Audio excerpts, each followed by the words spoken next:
올해 날씨지만 최근의 날씨가 한여름에 육박할 정도로 굉장히 날씨가 무덥습니다. 이럴 때는 시원한 음료수나 아마 이럴 때 어른들 같으면 아이스 아메리카노 한 잔 쫙 마시면서 그늘에 앉아서 바람 싹 쉰다면 아마 최고가 되지 않을까 싶습니다. 하지만 진정한 갈증 해결을 위해서는 좋은 음료도 좋겠지만 시골에 가면은 우물가 있죠. 거기서 두레박 탁 들어가서 쫙 올려가지고 깊은 두레박에서 끌어올리는 그 생수 같은 그 물이 아마 이 음료수보다가 100배, 1000배 낫지 않을까 싶습니다. 만약에 이 세상에서 한 번만 마시면 영원히 목마르지 않는 물이 있다면 얼마나 좋겠습니까? 한 번만 마시면 다시는 목마르지 않는 물이 있다. 아프리카 같은 데 가면 이런 물이 절실하지 않겠습니까? 만약에 그런 물이 실제로 있다면 아무리 말이 돈이 들더라도 아마 그 물을 사지 않을까 싶습니다. 우리 예수님은 죄로 인한 목마름의 갈증을 해결시키기 위해서 이 땅에 오신 줄 믿습니다. 그 예수님을 믿고 그 예수님을 마시기만 하면 누구든지 죄에 대한 목마른 갈증뿐만 아니라 인생사의 수많은 목마름의 갈증의 문제도 완전히 해결될 줄 믿습니다. 자, 오늘 메인 본문의 말씀인데 일단 한번 13절, 14절 다 같이 한번 읽도록 하겠습니다. 시작. 예수께서 대답하여 이르시되 이 물을 마시는 자마다 다시 목마르려니와 내가 주는 물을 마시는 자는 영원히 목마르지 아니하리니 내가 주는 물은 그 속에서 영생하도록 솟아나는 샘물이 되리라. 아멘. 오늘 예배에 참석하신 모든 분들이 생수의 근원 되시는 예수 그리스도로 말미암아 인생의 갈증이 완전히 해결되고 끝장나는 역사가 있기를 바랍니다. 일반적으로 이스라엘 땅은 세 부분으로 이제 크게 보면은 볼 수가 있습니다. 이를테면은 저 위에 갈릴리를 중심으로 한 한 마을과 가운데 사마리아를 중심으로 한 두 번째와 제일 아래 예루살렘을 중심으로 한 세 번째, 크게 보면 이렇게 세 부분으로 나눌 수가 있습니다. 그런데 이 아래쪽에 있는 예루살렘 사람들이 갈릴리로 가려면 저 위에 북쪽에 있는 갈릴리로 가기 위해서는 두 가지 길이 있습니다. 첫 번째로 한번 지도 한번 보여줘 보세요. 자, 여기가 예루살렘이고 저 위에 갈릴리가 있고 여기 사마리아가 있는데 이제 길이 통상적으로 두 가지 길이 있습니다. 많이 이용한 일반인들이 많이 이용하는 길인데 이쪽에는 산이 있기 때문에 잘 이용하지 않습니다. 그래서 요거는 이제 보통 상인들이 이렇게 이용하는데 비공식 어쩌면은 세 길이 될 수가 있고 두 길이 될 수가 있는데 크게 보면은 이제 두 길로 볼 수가 있습니다. 첫 번째, 예루살렘에서 이렇게 수가 사마리아 땅을 거쳐서 갈릴리로 가는 길이 있고 옛날 여기서 이제 왕의 대로로 해서 구약 성경에 나오죠. 그다음에 두 번째 길은 유대 땅에서 요단을 건너서 요거 이제 사해바다고 갈릴리죠. 요단강, 요거 이제 요단강이고 요단을 건너서 베레알에서 쭉 해서 갔다가 대가볼리에서 이렇게 싹 들어가는 이렇게 사마리아 땅을 밟지 않고 이렇게 우에서 돌아가는 방법이 있고 비공식적이지만 사실 요 길이 상인들이 이제 다니는 길인데 해안길이라고 있습니다. 그런데 보통 이제 유대 사람들이 갈릴리로 가기 위해서는 사마리아 땅을 밟지 않고 이렇게 우회합니다. 사마리아 땅을 우회해서 가면은 3일길. 그 다음에 이렇게 해서 우회해서 돌아가면은 2배 더 걸리는 6일길이 걸립니다. 여러분 같으면 어떤 길로 가는 것이 지혜로울까요? 3일길을 가는 것이 맞지요. 그러나 유대 사람들은, 남유다 사람들은 절대로 이 길을 가지 않고 빙 돌아서 요단을, 요게 이제 좀 이게 실같이 보이죠. 요게 요단강이에요. 요단강은 요루 플러스 타는데 요루라는 것은 흐르다는 뜻입니다. 단에서부터 흐른다. 그래서 저 위에 단지파에서 단에서부터 흘러오는 강 요단강인데 유대 사람들은 3일길을 가지 않고 이렇게 돌아서 6일길을 택해서 가는 것이 보통 일반들이 가는 길이라는 것입니다. 자, 그렇다면은 어떤 이유로 유대 사람들은 이렇게 빙 돌아서 고생길 3일길이면 가도 될 그 길을 가지 않고 6일길을 돌아서 빙 돌아서 갈까?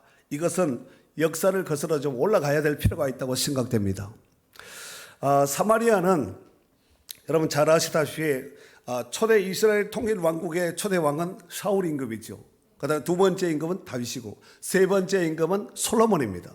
그 솔로몬 왕 이후에 12지파를 가지고 있는 이 이스라엘이 둘로 나눠지게 되죠. 그래서 유다를 중심으로 한 이제 베냐민이 2지파가 남아서 남유다를 형성하고 10개 지파가 이제 북쪽으로 올라가서 이제 북이스라엘, 이스라엘과 비슷한 북쪽에 있는 이스라엘에서 북이스라엘 나라를 세우게 됩니다. 그래서 이제 르호보암과 여로보암이 이제 왕이 되어서 쭉 이제 역사가 이어지는데, 북쪽에는 북이스라엘의 수도는 사마리아였습니다. 사마리아. 그런데 BC 722년경에 이 북이스라엘 사마리아가 함락됩니다. 아수르에서 멸망을 받습니다.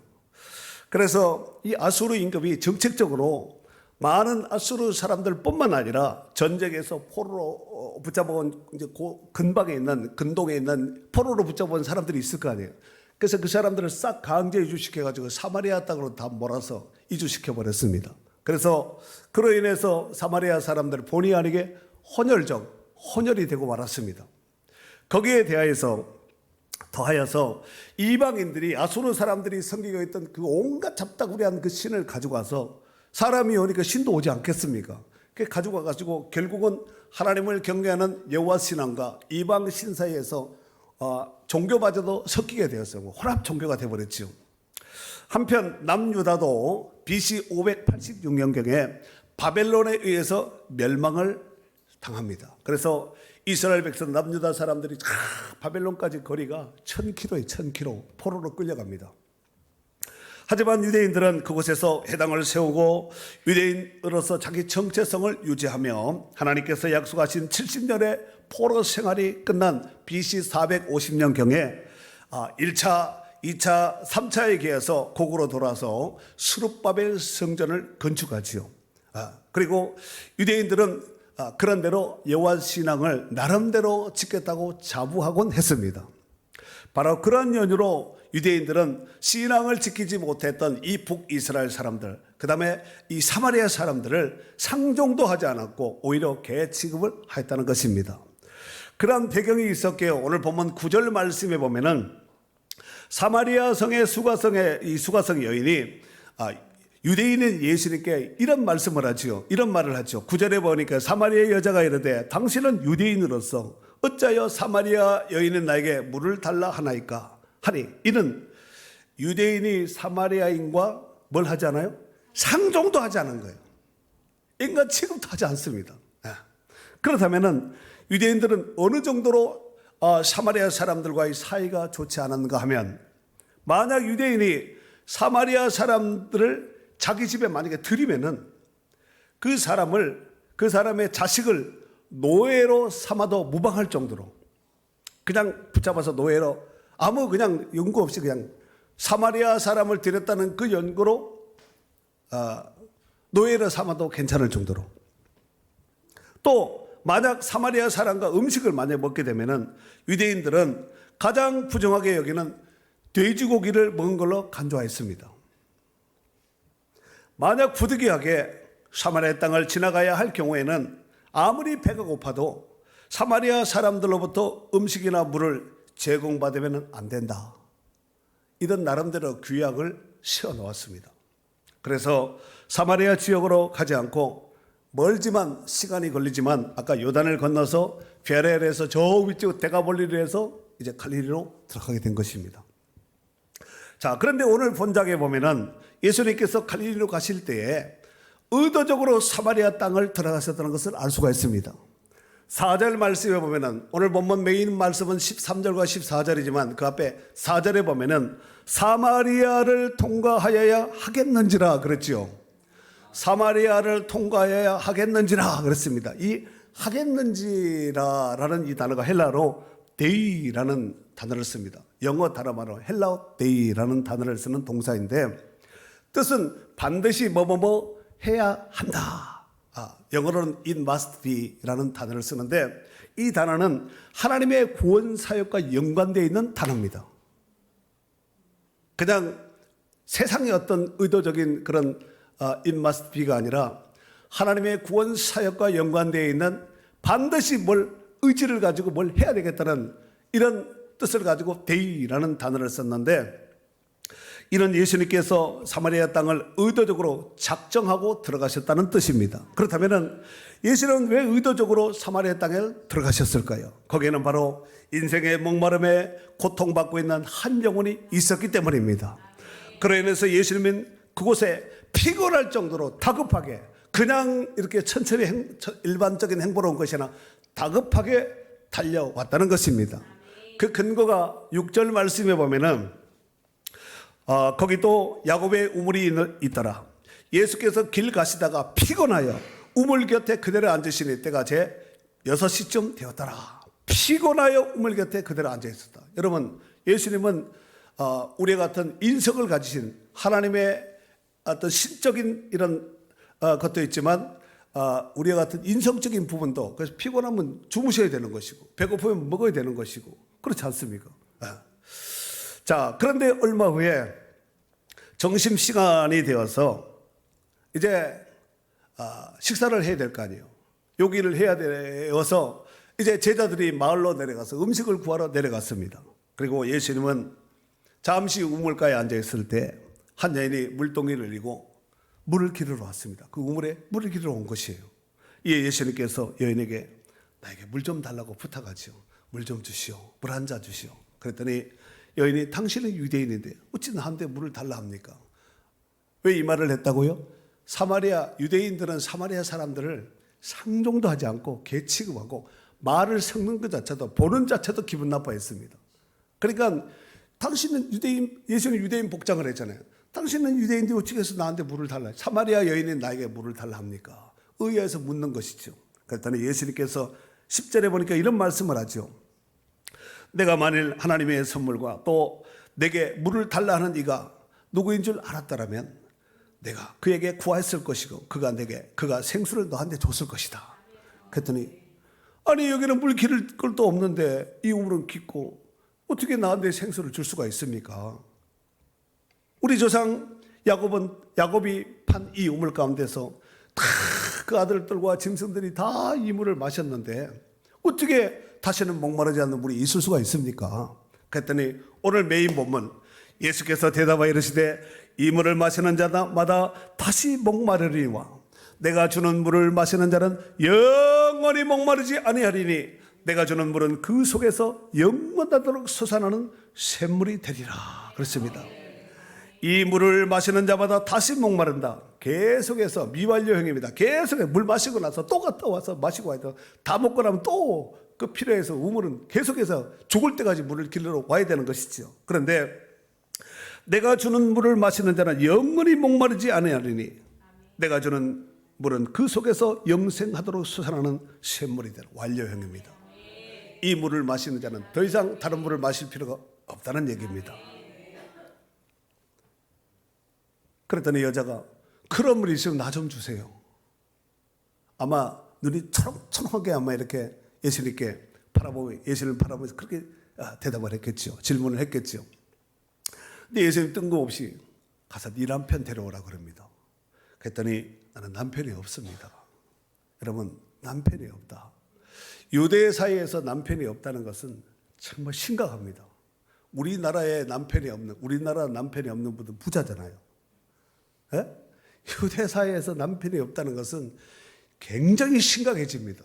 그래서 가난의 대명사는 과와 가부입니다. 과와 가부를 불쌍히 여기는 것은 하나님께 하나님께 구워주는 것과 마찬가지다.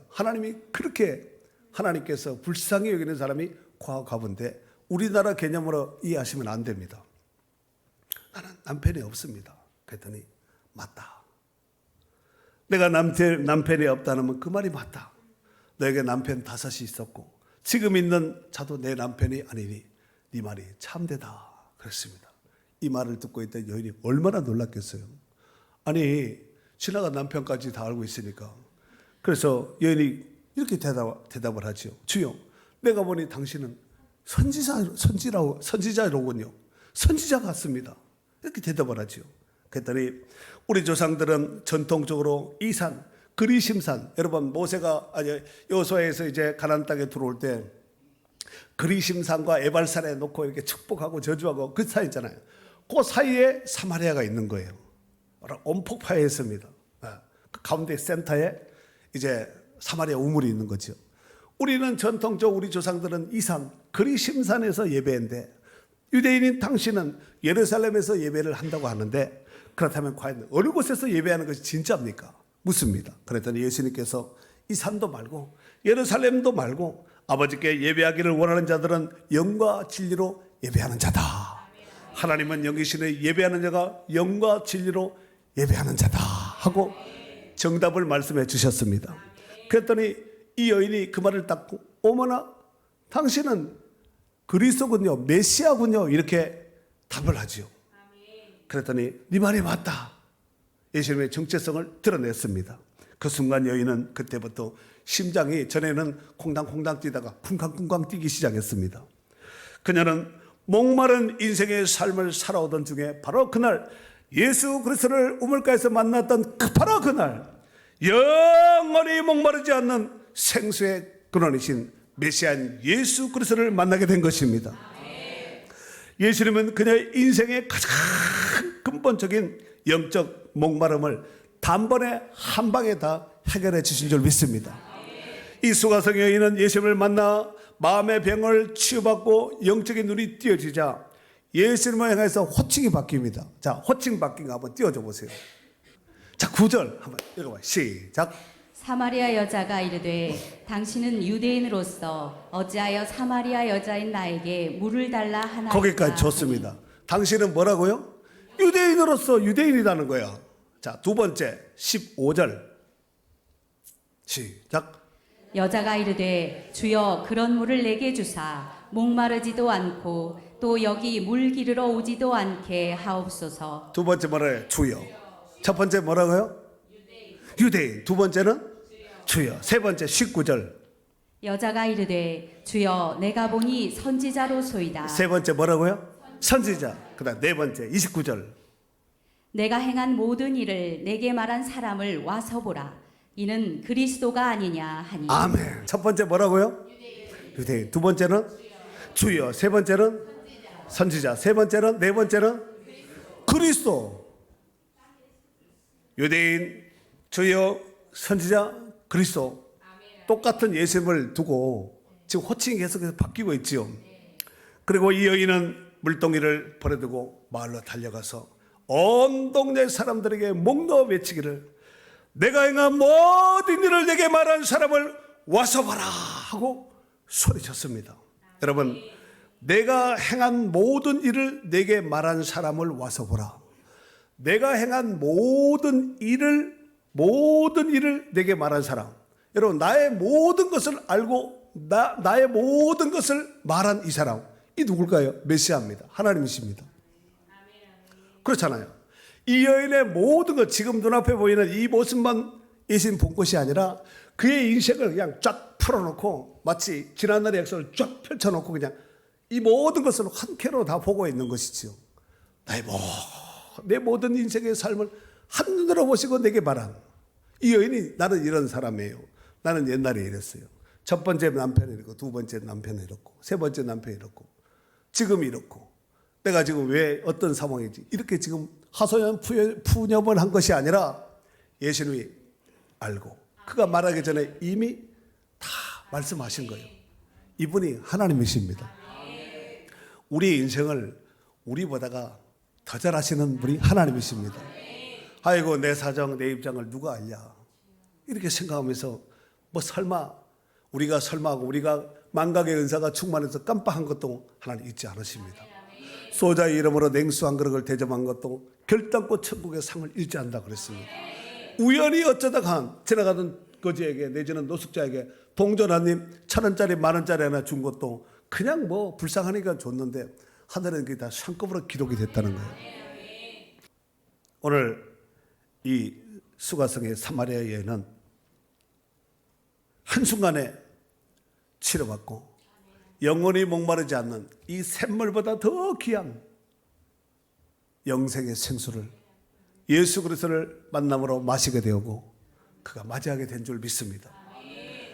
그리고 그 순간에 이 여인이 바로 물동이를 버려두고 성경에 보면은 놓은 것이 아니라 버려뒀다는 거예요. 놓은 것과 버려둔 건 다릅니다. 물동이를 버려두고 마을로 달려가서 온 동네 사람들에게 내가 만난 예수님을 와서 봐라 하고 복음을 전했습니다. 이런 예수 믿고 변화된 한 사람의 선한 영향력이 어느 정도인지를 잘 보여주고 있는 대목이라고 볼 수 있습니다. 사랑하는 성도 여러분, 우리가 인생을 살아가면서 목마르지 않는 인생은 한 사람도 없습니다. 여러분은 어떤 문제로 인해서 인생의 목마름을 겪고 있습니까? 그렇다면 인생의 목마름의 갈증은 어디서부터 시작된 것일까요? 그 뿌리와 기원을 찾아 올라가면 에덴 동산에서부터 시작되었습니다. 원래 하나님께서 지으신 에덴 동산은 먹고 마시고 누리기에 부족함이 없는, 에덴은 기쁨이란 뜻이잖아요. 기쁨의 동산이었습니다. 하지만 아담과 하와가 하나님께서 금단치 하셨던 선악과를 따먹음으로 인해서 죄를 짓게 되었고 그들은 에덴 동산에서 더 이상 거하지 못하고 쫓겨나고 말았습니다. 그 후부터 하나님을 떠난 인간들에게는, 인생들에게 찾아온 것은 목마름의 갈증과 고통과 고난의 연속된 삶을 살아가게 된 것입니다. 인생은 사람들은 이 문제를 해결해 보려고 온갖 방법을 다 동원합니다. 바벨탑도 쌓고 별의별 짓을 다 하죠.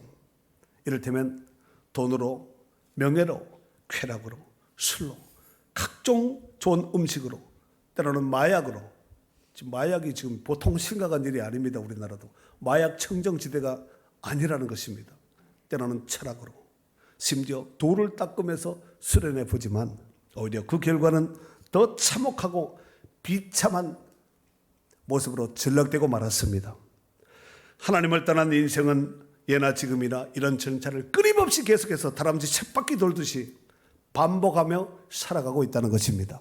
그래서 사도 바울은 로마서 1장 28절에서 31절에 보면은 하나님을 떠난 인생의 삶에 대해서 이렇게 말했습니다. 한번 읽어줘 보세요. 또한 그들이 마음에 하나님 두기를 싫어하매 하나님께서 그들을 그 상실한 마음대로 내버려 두사 합당하지 못한 일을 하게 하셨으니 곧 모든 불의, 추악, 탐욕, 악의가 가득한 자요, 시기, 살인, 분쟁, 사기, 악독이 가득한 자요, 수군수군하는 자요, 비방하는 자요, 하나님께서 미워하시는 자요, 능욕하는 자요, 교만한 자요, 자랑하는 자요, 악을 도모하는 자요, 부모를 거역하는 자요, 우매한 자요, 배약하는 자요, 무정한 자요, 무자비한 자라. 아멘. 단어 기억하시겠습니까? 하나님을 떠난 사람들의 삶은 세상에서 온갖 악은 다 짓고 살아가는 거예요. 그렇다면 이런 악의 전차적인 이 다람쥐 쳇바퀴 굴러가듯이 이 계속되는 반복된, 빠르면 굴레가 빨리 가면 갈수록 더 빨리 죄를 짓는 거 아니에요? 예. 이런 전차를 끌어낼 수 있는 방법은 없을까요? 있습니다. 바로 하나님께로 돌아오는 것입니다. 이사야 1장 18절에 보면은 여호와께서 말씀하시되 오라 우리가 서로 변론하자. 너희 죄가 주홍 같을지라도 눈과 같이 휘어질 것이요 진홍같이 붉을지라도 양털같이 희게 되리라 그랬습니다. 어떤 죄를 할지라도 돌아오는 자에게는 하나님께서 치료하시고 회복하여 주실 줄 믿습니다. 호세아서 6장 1절에 보면은 오라 우리가 여호와께로 돌아가자. 여호와께서 우리를 찢으셨으나 도로 나게 하실 것이요 우리를 치셨으나 싸매어 주실 것임이라 그렇습니다. 예수님께서도 이런 말씀을 하셨지요. 마태복음 11장 28절에 보면은 수고하고 무거운 짐진 자들아 다 내게로 오라. 내가 너희를 쉬게 하리라 그랬습니다. 참신과 평안은 오직 그리스도 예수 안에 있는 줄 믿습니다. 여러분들 하나님을 떠나 죄 가운데 타락한 인간이 살아나고 구원받을 수 있는 유일한 길은 오직 예수 그리스도를 믿고 하나님께로 돌아오는 길밖에 없습니다. 그 죄가 아무리 크고 아무리 멀리 갔다 할지라도 어떤 상황이라 할지라도 돌아오는 자에게는 살아나고 가능성이 있습니다. 하나님이 완전히 회복하시고 깨끗게 하여 주실 줄로 믿습니다.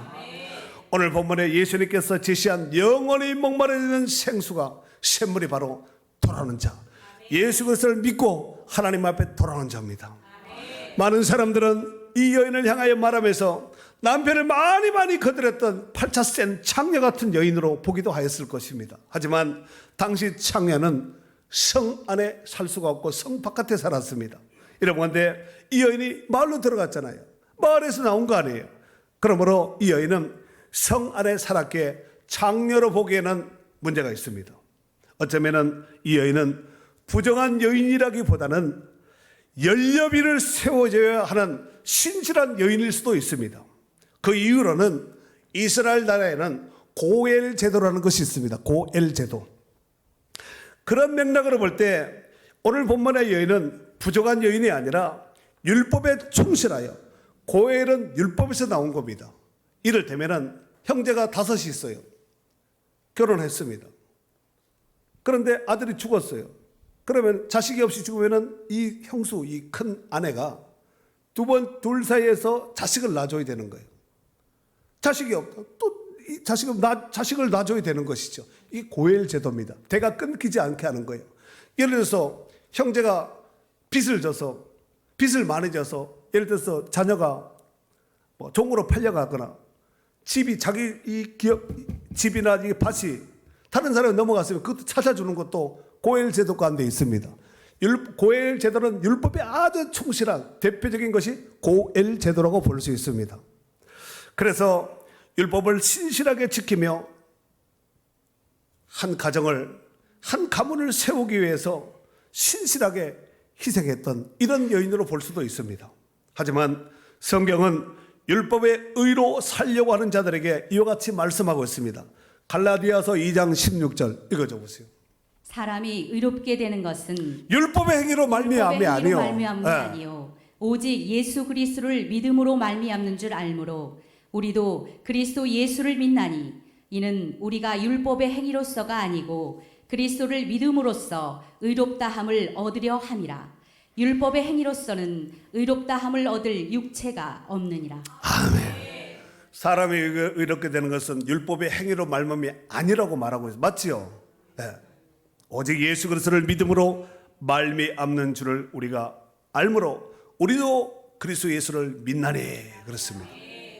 당시 유대인들은 사마리아 사람들을 개 취급하며 그 땅에 발을 들이는 것조차도 부정하게 여겼습니다. 하지만 예수님은 거침없이 사마리아 땅으로 행하셨고 사마리아 우물가에서 여인을 만나 영원히 목마르지 않는 영원한 생수 같은 샘물을 그에게 부어주셨습니다.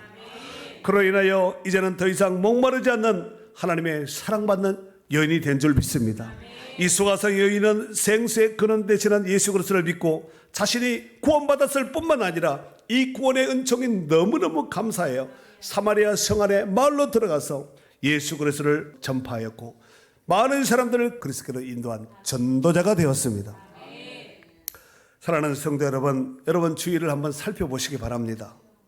하나님 없이 살아가면서 세상 것들을 남들보다 하나라도 더 취하기 위해서 몸부림치며 자기 의로 살아가려고 하는 이 몸부림치는 인생들이 얼마나 많습니까? 우리가 정말 예수 믿고 구원받은 성도라면 억만 죄악 중에 구원을 베풀으신 하나님 앞에 감사하고 그 은혜에 보답하는 심정으로 복음을 전할 수 있는 제2의 수가성의 여인과 같은 이런 여인이 되어야 될 줄 믿습니다.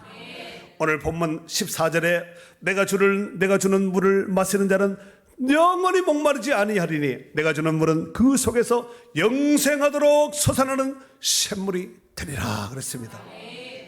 요한복음 7장 37절 38절에 보면은 명절 끝날 과 큰 날에 예수께서 서서 외쳐 이르시되 누구든지 목마르거든 내게로 와서 마시라. 나를 믿는 자는 성경에 이른 것 같이 그 배에서 생수의 강이 흘러나오리라 그랬습니다. 부디 이 생수의 근원 되시는 예수 그리스도를 더 많은 사람들에게 전파하고 증거해서 다시는 목마름의 갈증이 없는 해갈되는 축복된 인생들로 승리하는 저와 여러분이 될 수 있기를 주의 이름으로 축원합니다. 축원합니다.